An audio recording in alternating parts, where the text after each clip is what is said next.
15 août 1944. Débarquement allié en Provence. Les combats font rage. L'escadrille française 233 prend part à ce dernier assaut pour libérer le sud de la France. La victoire est toute proche, mais a un goût amer. Depuis 2 semaines, un des pilotes de l'escadrille manque à l'appel. Ce pilote s'appelle Antoine de Saint-Exupéry.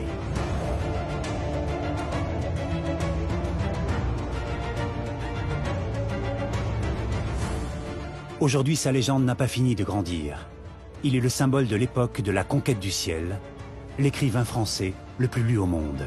C'est un paradoxe. C'est un homme qui a 1001 facettes. Était-il aviateur? Était-il écrivain? Était-il philosophe? Qu'est-ce qu'il était d'autre? Toute sa vie, Saint-Exupéry échappera à tout classement. Il ne sera jamais là où il veut être, mais à chaque fois, il tombera bien. Il voudra être artiste, il deviendra pilote. Il pensera être un mauvais écrivain, il écrira Le Petit Prince. Ce qui est fascinant dans la vie de Saint-Exupéry, c'est la façon dont les éléments du hasard sont transformés par une personnalité exceptionnelle.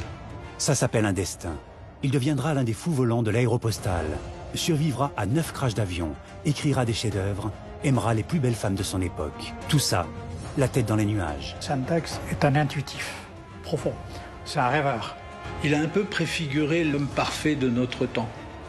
On rêve tous quelque part de faire quelque chose d'étonnant. Et si en même temps, on est capable d'écrire un bouquin qui se vende à 130 millions d'exemplaires, là on a vraiment gagné le jackpot. Il ne se cachera pas derrière sa célébrité. Au moment de l'ultime épreuve, il choisira le combat. Il n'en sortira pas vivant. Ce qui a fondé le mythe, c'est bien sûr d'abord la mort. C'est la mort légendaire, c'est l'homme dont on n'a pas retrouvé le corps. Mais 55 ans plus tard, on fera une découverte exceptionnelle. On repêchera par miracle la gourmette de Saint-Ex, puis son avion. On retrouvera ensuite le pilote allemand qui clame l'avoir abattu. Mais les doutes persistent, l'énigme reste entière. Tout contribue à faire vivre la légende de Saint-Exupéry. C'est le dernier grand chevalier. C'est le chevalier du XXe siècle.